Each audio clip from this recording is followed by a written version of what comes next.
Hey guys, NWI Bass. I'm going to do a quick video showing you what type of colors I like to match with the conditions I'm fishing. Let's start out first with this striking 5XD here. This is a chartreuse sexy shad color, and I will fish this in a stained water on a sunny or even slightly cloudy day. I wouldn't fish it in much of a overcast drizzly day just because of the light colors on it. Keep that in mind. Right here's a 6XD striking, dives to about 20 feet, has that really chartreuse color on it, the blue back and the orange right here, those 3D eyes too. Well, I'm gonna fish this in muddy water on a sunny day or even a overcast day, but I'd actually prefer more of an orange and black with more contrast on an overcast day. But right here, I want to show you something on this crankbait that a lot of people are gonna overlook. Go ahead and guess what I'm gonna say. You probably aren't going to guess it, but right here, that black dot, that's a thing a lot of people are going to overlook and just think it's nothing, but actually they do that for a reason. The reason they do that is because it's another point of contrast in the bait. And that black dot and also the silence of the crankbait is going to help you a lot to catch bass.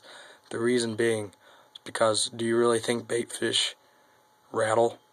I know they make sounds with their in the water, like with their tails and stuff, but they do not rattle. Okay. I know bait fish don't look like this at all. This looks like a piece of plastic, but a lot of people are gonna overlook that dot, and that's a good thing to look for in crankbaits. Look for that dot. Look for that dot. Look for that dot. Look for that dot. Look for stuff like that, and just match the hatch every time. Right here, I'm gonna fish this in muddy water. And the reason being, you got a lot of contrast in this bait that people are gonna overlook also, unless you're a really experienced fisherman and just are really into it. But a lot of people are just gonna overlook it. Right here, you got an orange line down the belly. You got the sparkles in it. Also, you have the yellow. You got the black on it with the red eyes and the black dot. Also, you get it darkens as you go up. A lot of people are just gonna overlook this, and they're not going to take that into consideration when buying things. I mean, some people will, but a lot of people aren't going to. This bill, it's an odd shape, and it creates a dying bait fish look on this Lure Jensen Hot Lips Express. Again, I'm going to fish that in muddy water or in really stained water in overcast conditions.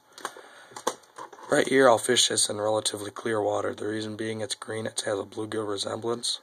I mean, it's not supernatural, but has some nice coloring to it, a few points of contrast on it, which are going to give a good show. And I used this last October, and I burned it on some deep ledges and some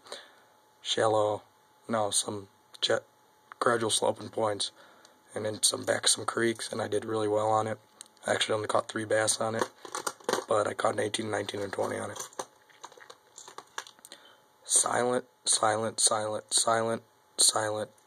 Rattling, rattling. And I like to look for silent crankbaits. I don't like the rattling crankbaits that much.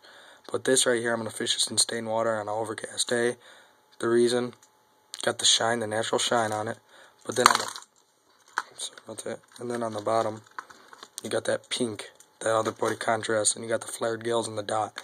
Then on the back, you have a black, blue, and a purple. I just hooked my thumb. You got that black color on the back, blue and purple. You gotta look for those points of contrast, guys. Just do as best you can to match the hatch, I'm saying, but depending on what you're looking for, muddy water, stained water, you gotta just look for points of contrast. Look for the finesse things in the bait that a lot of people are gonna overlook. That's how you need to make yourself a better fisherman. Also with this, I'm gonna fish this in stained water. The reason is, I mean, it's relatively close to this color, but this has more of a yellow body. That's not natural at all. That's for muddy water. But this right here, I'll use this on stained up water. And the reason it has that natural black dot again. All shad have that. Not all bait fish, but all thread fins have that. And you get that yellow body. You got the contrast on the bottom and on the top. I'll fish that in clear water. Never thrown this yet, but that'll be a pretty productive bait, I'm going to bet, in the conditions I suggested. Right here is a gizzard shad color, striking 5XD. and I'm going to use this in clear water, and I have scratched up. The hooks are bent. Extremely productive bait in clear water, extremely natural looking, especially when fished fast. You don't want to fish crankbait slow in clear water. It's not going to be productive at all, unless you have those super high detail Lucky Craft, stuff like that. But if you're fishing Strike King and these unnatural looking crankbaits, you want to get the most natural color, and you want to try to fish them fast with occasional pauses. You don't want to slow roll your crankbaits per se in clear water. I just said per se. I sound like an idiot. But still, you don't want to fish these super slow in clear water. You don't want to just drag it along so it's just hardly wobbling. You want to twitch. I'm just giving you guys a few tips here. And that's my video. Comment, rate, subscribe, whatever. Thanks.